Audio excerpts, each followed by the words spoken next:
Hello everyone, welcome to gravity tutorials. और ये हमारे 5th चैप्टर हीट का पार्ट नंबर 2 है। तो इस पार्ट में हम दो टॉपिक्स पढ़ेंगे। पहला तो होगा लैटेंट हीट, दूसरा होगा रेगुलेशन। तो दोनों टॉपिक्स को चलिए ध्यान से पढ़ लेते हैं।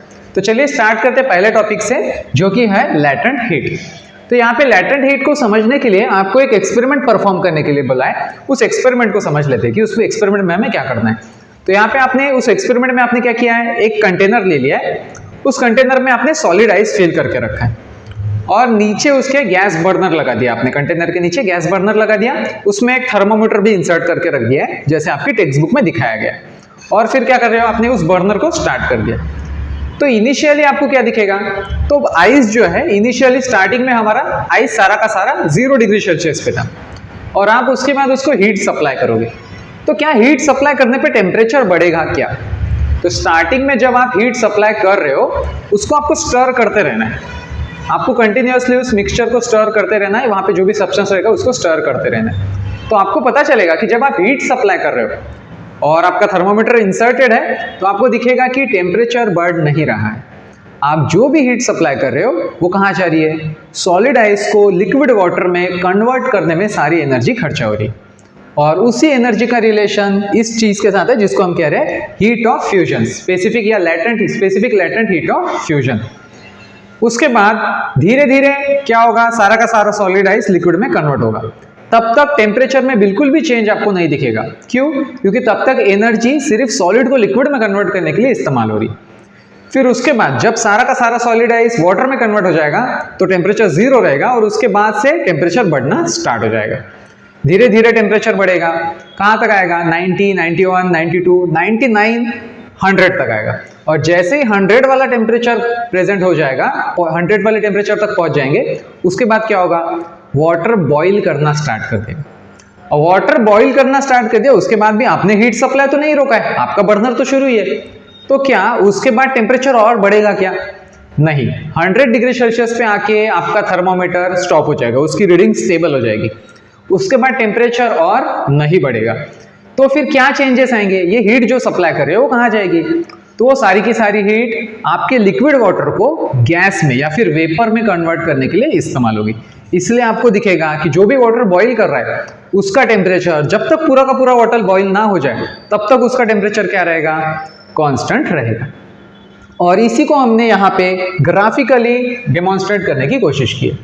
जैसे आपने इनिशियली सॉलिड आइस लिया था, उसका टेम्परेचर क्या होगा, शुरुआत में हमने तो स्टडी 0 डिग्री सेल्सियस से किया था। तो ये मार्क आप समझ सकते हो, 0 डिग्री को रिप्रेजेंट करने वाला मार्क है ये। तो स्टार्टिंग में तो आपके सॉलिड आइस का टेम्परेचर काफी कम था, आप कंटिन्यूअसली स्टर कर रहे हो, टेम्परेचर काफी कम है, आपने हीट सप्लाई स्टार्ट कर दिया। अब क्या होगा, आइस का टेम्परेचर इनिशियली बढ़ेगा, धीरे धीरे बढ़ रहा है आइस का टेम्परेचर। बढ़ते बढ़ते बढ़ते बढ़ते माइनस नेगेटिव, मान लो आप -10 से स्टार्ट कर दिए, -10, -9, -8, वहां से बढ़ते बढ़ते -1, 0 तक पहुंच गया। 0 तक पहुंचने के बाद क्या होगा, तो आपको दिखेगा कि कुछ टाइम के लिए वो जो टेम्परेचर है वो क्या हो जाएगा, स्टेबल हो जाएगा। और कितना रहेगा, तो यहाँ पे ये मार्क इसको रिप्रेजेंट कर रहा है, temperature 0 degree Celsius. 0 degree Celsius पे आपका टेम्परेचर स्टेबल रहेगा कुछ स्पेसिफिक टाइम के लिए। उस टाइम के बाद क्या होगा, तो उस टाइम के बाद सारा का सारा आपका जो सॉलिड आइस है वो किस में कन्वर्ट हो जाएगा, लिक्विड में कन्वर्ट हो जाएगा। और लिक्विड में कन्वर्ट होने के बाद भी अगर आप हीट करते रहे तो क्या होगा, धीरे धीरे उस कंटेनर में जो भी आपने पानी रखा है उसका टेम्परेचर बढ़ने लग जाएगा। अब टेम्परेचर बढ़ते बढ़ते बढ़ते क्या हो जाएगा, बॉइलिंग पॉइंट पे पहुंच जाएगा। तो यहाँ पे ये जो मार्क हम डिनोट कर रहे हैं, ये टेम्परेचर 100 डिग्री सेल्सियस को डिनोट कर रहा है। जैसे ये lower most temperature 0 degree Celsius बता रहा था, ये upper most temperature 100 degree Celsius बता रहा है। उसके बाद वापस से टेम्परेचर क्या दिखेगा आपको, थर्मोमीटर में स्टेबल हुआ हुआ दिखेगा। उसके बाद टेम्परेचर राइज नहीं करेगा। कब तक राइज नहीं करेगा, जब तक सारा का सारा बॉइल्ड वाटर जो है वो स्टीम में कन्वर्ट ना हो जाए, तब तक आपको टेम्परेचर 100 डिग्री सेल्सियस पे स्टेबल दिखेगा। और इसी की मदद से हम यहाँ पे कुछ डेफिनेशंस रख रहे हैं। जैसे कि पहली डेफिनेशन हमारी क्या है, मेल्टिंग पॉइंट। मेल्टिंग पॉइंट का मीनिंग क्या है, मेल्टिंग पॉइंट एक यूनिक टेम्परेचर है। जैसे कि वाटर का मेल्टिंग पॉइंट कितना होता है, 0 डिग्री सेल्सियस वाटर का मेल्टिंग पॉइंट। तो मेल्टिंग पॉइंट का मीनिंग हम यहाँ पे समझ ले रहे हैं क्या है, constant temperature at which ice converts into water is called as melting point. ये वो टेम्परेचर है जब आइस, सॉलिड आइस किस में कन्वर्ट होगा, लिक्विड वाटर में कन्वर्ट हो रहा है। ये देखो, ये आप देख सकते हो इस टाइम में लिक्विड वाटर में कन्वर्ट हो रहा है। तब टेम्परेचर कितना था, 0 डिग्री सेल्सियस। मतलब 0 डिग्री सेल्सियस पे पानी जो है वो सॉलिड भी हो सकता है, लिक्विड भी हो सकता है, को एग्जिस्ट कर सकता है, दोनों भी स्टेट एक टेम्परेचर पे रह सकते हैं। उसी को हम क्या बोल रहे हैं यहाँ पे हमने उसको मेल्टिंग पॉइंट करके डिफाइन किया है। तो ये हमारी पहली डेफिनेशन है। नेक्स्ट हमने क्या डिफाइन किया है, तो यहाँ पे नेक्स्ट डेफिनेशन है specific latent heat of fusion. इसका मीनिंग क्या होता है, तो amount of heat energy absorbed at constant temperature by a unit mass of solid to convert into liquid phase is called as specific latent heat of fusion. Specific latent heat of fusion का meaning क्या हो रहा है यहाँ पे, तो एक unit mass ले लिया। तो आप नीचे दिए हुए टेबल में देख सकते हो, यूनिट मास का मतलब या तो ग्राम में भी बताया है उस टेबल में और केजी में भी बताया है। तो ग्राम या केजी में से दोनों भी एक को आप यूनिट मास में बोलोगे, और उस यूनिट मास को आपको किस में कन्वर्ट करना है, इनिशियली वो सॉलिड स्टेट में था और उसको आपको कन्वर्ट करना था लिक्विड में, पूरा का पूरा लिक्विड में कन्वर्ट करना पड़ा। तो उसके लिए कितनी एनर्जी देनी पड़ी, उसी को हम क्या कह रहे हैं, उसको हम कह रहे हैं लैटेंट हीट ऑफ फ्यूजन। तो यहाँ पे हमारी पहली definition I latent heat of fusion या फिर specific latent heat of fusion. एक यूनिट मास को 1 kg या 1 ग्राम को सॉलिड आइस में से लिक्विड वाटर में कन्वर्ट करने के लिए कितनी एनर्जी लग रही, उसी को हमने क्या कहा है, specific latent heat of fusion. उसके बाद हम नेक्स्ट डेफिनेशन पढ़ रहे हैं यहाँ पे बॉइलिंग पॉइंट का मीनिंग समझने के लिए। डेफिनेशन क्या कहती है, constant temperature at which liquid transforms into gaseous state is called boiling point of liquid. Boiling point का मीनिंग क्या हो रहा है, ये टेम्परेचर जब आपके बर्तन में लिक्विड भी है और बर्तन के बाहर कुछ गैस भी बन गया है वाटर का, वो कांस्टेंट टेम्परेचर क्या था, तो यहाँ पे कांस्टेंट टेम्परेचर हमने लिख दिया है 100 डिग्री सेल्सियस। ये 100 डिग्री सेल्सियस वाला टेम्परेचर जब लिक्विड भी मौजूद है, गैस भी मौजूद है, तो उसको हम क्या कह रहे हैं, उसको हम यहाँ पे कह रहे हैं बॉइलिंग पॉइंट। तो जैसे आपको पता ही है 100 डिग्री सेल्सियस क्या होता है, वाटर का बॉइलिंग पॉइंट होता है। नेक्स्ट डेफिनेशन हम पढ़ रहे हैं specific latent heat of vaporisation. तो ये डेफिनेशन इससे बिल्कुल सिमिलर ही होगी specific latent heat of fusion से। बस अभी कन्वर्जन, जब हम specific latent heat of fusion पढ़ रहे थे तो हमने क्या किया था, सॉलिड को लिक्विड में कन्वर्ट किया था। नेक्स्ट स्टेप में हम क्या करेंगे, लिक्विड को गैस में कन्वर्ट करेंगे और उसी के यूनिट मास को जितनी भी एनर्जी देनी पड़ेगी उस केस में, तो उसको हम क्या कहेंगे, specific latent heat of vaporisation. तो यही डेफिनेशन है, amount of heat energy absorbed at a constant temperature by unit mass, कितने मास से, 1 kg या 1 ग्राम से, of liquid to convert into gaseous phase is called as specific latent heat of vaporisation. 1 kg या 1 ग्राम को पूरा का पूरा liquid में से गैस में कन्वर्ट करने के लिए जितनी भी एनर्जी की जरूरत होगी उसी को हम क्या कहेंगे, specific latent heat of vaporisation ऐसा कहेंगे। अब उसी से रिलेटेड इस टॉपिक में से एक सवाल भी दे रखा है, ये ग्राफ को डिनोट करते हुए एक सवाल उन्होंने पूछा ये है, ये लैटेंट हीट ऑफ फ्यूजन या लैटेंट हीट ऑफ वेपराइजेशन हमने तब लगाया जब क्या हो रहा था, सॉलिड से लिक्विड में जा रहा था हमारा वाटर, या फिर लिक्विड से गैस में जा रहा था। इसका मतलब जब हम हीट सप्लाई कर रहे थे। क्या इसका उल्टा भी अप्लीकेबल है क्या, अगर मान लो आपके पास स्टीम है, 100 डिग्री सेल्सियस पे स्टीम है और आपको उसको ठंडा करना है, ठंडा करके क्या करना है, लिक्विड में कन्वर्ट करना है, तो क्या ये लैटेंट हीट ऑफ वेपराइजेशन वाला ये जो भी कंसेप्ट है क्या अप्लीकेबल होगा क्या, तो हाँ, आप चाहे इस डायरेक्शन में जाओ या चाहे इस डायरेक्शन में आओ, मतलब गैस से लिक्विड, लिक्विड से सॉलिड, ऐसे भी कन्वर्जन को फॉलो करोगे तभी भी ये कंसेप्ट क्या होगा, अप्लीकेबल होगा। इसका मतलब देखो, जैसे मान लो आपके पास स्टीम है 100 डिग्री सेल्सियस पे और आप उसको ठंडा कर रहे हो, उसको ठंडा करोगे तो क्या वो अभी उसका टेम्परेचर कम होगा क्या, पहला सवाल ये है क्या उसका टेम्परेचर कम होगा क्या, तो आपको स्टीम को भी कंटिन्यूअसली स्टर करते रहना है या मिक्स करते रहना है। आपने मान लो उसको रेफ्रिजरेटर में रख दिया और रेफ्रिजरेटर में 100 डिग्री सेल्सियस पे स्टीम रखी है, ठीक है, कौन से फेज में फिलहाल वो गैसियस फेज में, आप उसको ठंडा कर रहे हो और उसका टेम्परेचर कम होगा क्या, तो उसका टेम्परेचर इनिशियली कम नहीं होगा। तो जो भी ये कोल्डनेस जो आपका रेफ्रिजरेटर प्रोवाइड कर रहा है वो कहाँ जा रहा है, तो ये जो एनर्जी एक्सट्रैक्ट कर रहे हैं हम उसको यूज कर रहे हैं हम गैसियस स्टेट को लिक्विड में कन्वर्ट होने के लिए। तो जब तक सारा का सारा गैस लिक्विड में ना कन्वर्ट हो जाए टेम्परेचर 100 पे ही रहेगा, कांस्टेंट टेम्परेचर रहेगा। और जैसे ही सारा का सारा गैस लिक्विड में कन्वर्ट हो जाएगा उसके बाद टेम्परेचर ड्रॉप होना स्टार्ट कर देगा। उसके बाद वापस नेक्स्ट स्टेप यहाँ पे, जब सारा का सारा टेम्परेचर 0 डिग्री सेल्सियस हो जाएगा, लिक्विड वाटर दिखेगा, फिर उसके बाद टेम्परेचर कम नहीं होगा। भले ही आपका रेफ्रिजरेटर -10 पे हो, पर यहाँ पे टेम्परेचर कम होता हुआ नहीं दिखाई देगा। क्या दिखाई देगा? लिक्विड जो है पहले सॉलिड में कन्वर्ट होगा, और जब सॉलिड में कन्वर्ट होगा उसके बाद टेम्परेचर कम होता हुआ दिखाई देगा। नेक्स्ट टॉपिक हमें पढ़ना है रीगुलेशन। तो रीगुलेशन को कुछ एग्जाम्पल से समझते हैं। जैसे अभी आपने धूप काले के मौसम में आइस गोला तो खाया ही होगा। तो आइस गोला बनाने से पहले वो जो भी गोले वाला होता है वो क्या करता है, तो बड़ा सा एक बर्फ की लादी लेगा और उसको क्या करेंगे, बर्फ के छोटे छोटे टुकड़ों में भुरका बना देगा, एक छोटा सा छोटे छोटे पीसेस में तोड़ देगा। फिर उसको क्या करेगा, प्रेशराइज करेगा, दबाएगा हाथ से, और फिर क्या हो जाएगा, वो गोला चिपक जाएगा। मान लो ऐसा कैसा कर सकते हो आप, ऐसा घर पे भी करके देख सकते हो। ये एक्सपेरिमेंट बहुत सिंपल है। 2 आइस के क्यूब्स लो, एक को दूसरे के ऊपर रखो, उसको दबाओ, प्रेशराइज करो और छोड़ दो। आपको पता चलेगा कि प्रेशराइज करके जब आपने छोड़ दिया होगा उसके बाद एक आइस का क्यूब दूसरे आइस के क्यूब को चिपक जाएगा। गोले में भी कुछ ऐसा ही हो रहा था।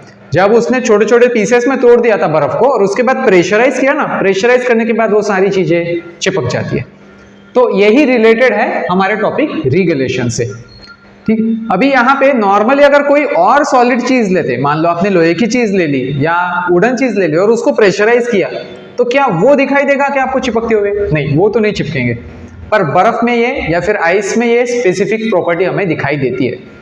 तो वो इसीलिए दिखाई देती है क्योंकि ये जो फेनोमेना हम कर रहे हैं उसके मेल्टिंग पॉइंट के पास में, मतलब 0 डिग्री सेल्सियस के पास में ये सब कर रहे हैं एक्सपेरिमेंट, इसलिए ये स्पेसिफिक फेनोमेना दिखाई देता है। तो पहले तो इसकी डेफिनेशन पढ़ लेते हैं। कहता है कि the phenomena in which ice converts into liquid due to applied pressure and reconverts to ice once the pressure is removed is called as regelation. Regelation का मतलब क्या है? तो यहाँ पे यही बता रहा है वो कि आपने जब गोले के छोटे छोटे टुकड़े किए थे, उसको हाथ में इकट्ठा किया और प्रेशराइज किया ना, तो प्रेशराइज करने की वजह से या दबाने की वजह से वो अंदर जो आइस के पार्टिकल्स थे ना, वो प्रेशर की वजह से मेल्ट हो गए।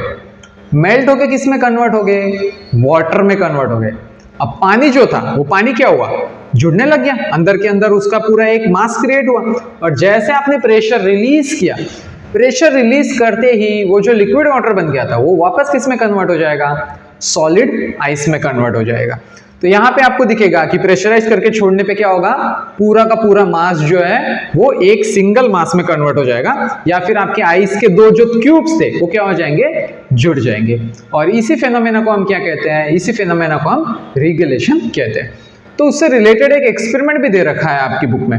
वो एक्सपेरिमेंट में आपको क्या करना है, तो मान लो आपने टेबल टॉप ले लिया और उस पर बर्फ की एक बड़ी सी लादी रख दी, ठीक है, बड़ा सा बर्फ रख दिया आपने, और उसके ऊपर से ऐसा स्ट्रिंग डाल दिया, कुछ इस तरह से आपने स्ट्रिंग डाल दिया और यहाँ पे वेट लगा दिया, दोनों साइड में वजन लगा दिया। अब वो धागा क्या करेगा, ये ऊपर वाला जो बर्फ है ना उसको दबाने की कोशिश करेगा। अब दबाने की वजह से वहां पे प्रेशर क्रिएट होगा और प्रेशर की वजह से सॉलिड आइस क्या होगा, लिक्विड में कन्वर्ट होगा। अब यहाँ पे ऊपर प्रेशर तो ऊपर के पार्ट में अप्लाई हुआ उस धागे की वजह से, तो ऊपर का पार्ट थोड़ा सा मेल्ट हो जाएगा। अब मेल्ट होने के बाद वो तो पानी में कन्वर्ट हो गया, मेल्ट होने के बाद धागा क्या होगा, थोड़ा सा नीचे खिसक जाएगा, और नीचे खिसकने के बाद ऊपर जो पानी था नीचे वो ऊपर आ जाएगा। अब पानी पे का प्रेशर हट गया, वो वापस किस में कन्वर्ट हो जाएगा, सॉलिड में कन्वर्ट हो जाएगा। तो आपको दिखेगा कि ये जो धागा है धीरे धीरे नीचे वाले सॉलिड आइस को लिक्विड में कन्वर्ट करता जाएगा, और फिर लिक्विड में कन्वर्ट करने के बाद क्या होगा, धागा तो नीचे जाएगा और पानी ऊपर आ जाएगा और वापस से सॉलिड में रिकन्वर्ट हो जाएगा। तो धागा धीरे धीरे नीचे तो जाएगा पर उस बर्फ के 2 टुकड़े बिल्कुल भी नहीं होंगे। तो ये बहुत ही अच्छा फेनोमेना है जिसको आप एक्सपेरिमेंटली घर पे भी करके देख सकते हैं। 2 सिंपल आइस क्यूब की मदद से भी आप कर सकते हैं।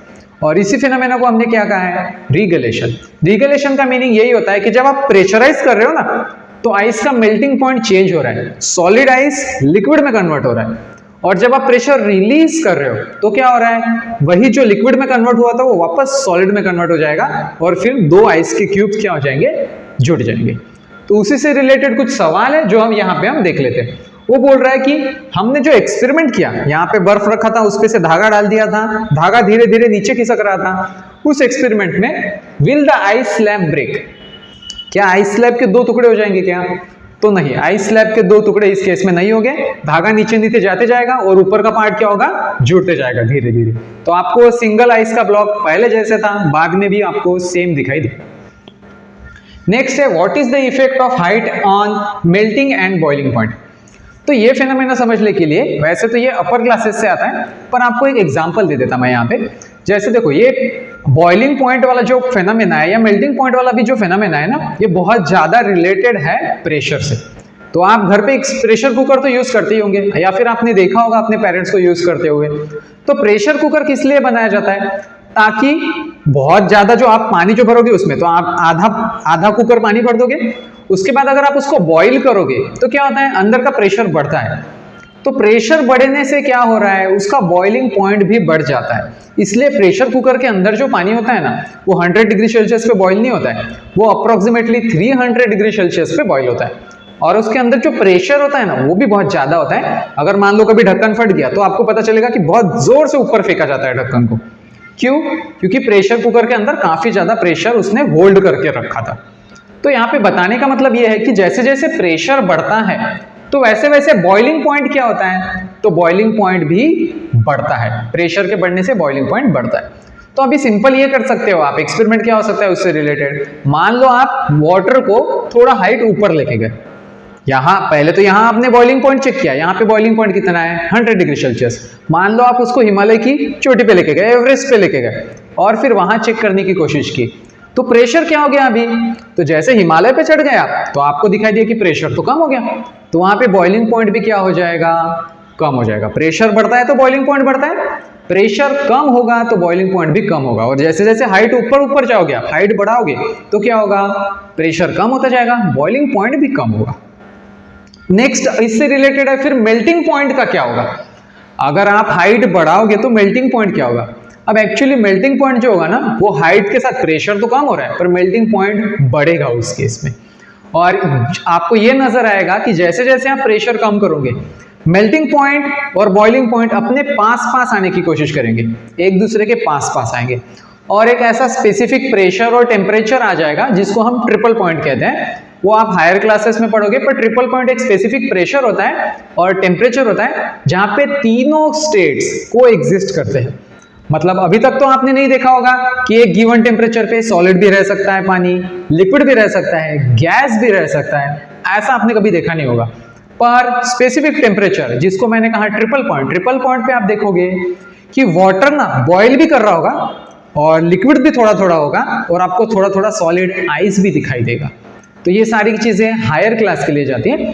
तो यहां तक हमें यही समझना था कि जैसे जैसे आप हाइट बढ़ाओगे उसका मेल्टिंग पॉइंट भी क्या होगा, बढ़ते जाएगा। तो यहीं पे इस पार्ट के साथ ही ये टॉपिक यहाँ पे हम खत्म करते हैं, बाकी का पार्ट हम नेक्स्ट क्लास में कंटिन्यू करेंगे। Thank you everyone.